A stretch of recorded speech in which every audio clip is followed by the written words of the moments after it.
Luar biasa, hasil ekspor batubara Kaltim lebih dari cukup buat bangun IKN Nusantara. Gubernur Kalimantan Timur Isran Nur mengatakan bahwa hasil ekspor batubara di wilayahnya sangat menjanjikan. Bahkan dalam hitungannya, nilai ekspor tersebut bisa melebihi rencana biaya pembangunan Ibu Kota Nusantara atau IKN Nusantara. Dilansir dari Kompas.com, saat mendampingi Menteri Lingkungan Hidup dan Kehutanan Siti Nurbaya di Samarinda pada Selasa 27 September 2022, Isran Nur menyampaikan bahwa biaya pembangunan IKN Nusantara sebesar 466 triliun rupiah. Pembangunan IKN Nusantara telah berjalan yang sebagian biayanya menggunakan APBN. Pemerintah juga membuka peluang bagi investor untuk memenuhi target dana pembangunan.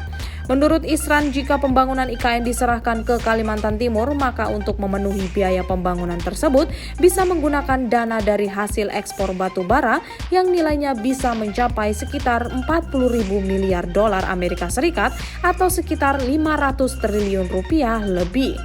Ia melanjutkan pembangunan dana APBN untuk IKN hanya dibatasi sekitar 20% atau 100 triliun lebih.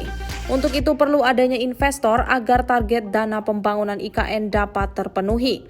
Diketahui pemerintahan Presiden Jokowi menggunakan beragam cara untuk menggait investor masuk ke Ibu Kota Nusantara atau IKN Nusantara di Kalimantan Timur. Diketahui pembangunan IKN Nusantara hanya dibiayai dari APBN sebesar 20% dari kebutuhan total yang mencapai 400 triliun lebih. Sedangkan sisanya akan dibangun oleh investor.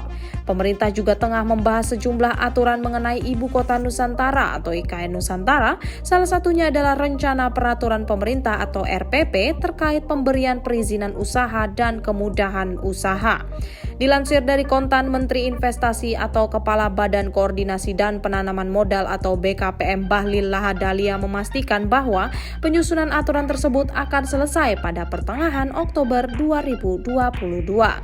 Penyusunan RPP tersebut juga sedikit terlambat dari target yang ditentukan dikarenakan ada hal-hal yang perlu dilakukan sinkronisasi. Bahlil menyebut sinkronisasi tersebut termaksud di dalamnya rencana pengenaan hak guna usaha atau HGU 95 tahun. Menurut Bahlil, tawaran tersebut nantinya akan menjadi umpan untuk menarik investor dan menjadi konsekuensi dalam teori marketing. Terima kasih sudah nonton. Jangan lupa like, subscribe, dan share ya.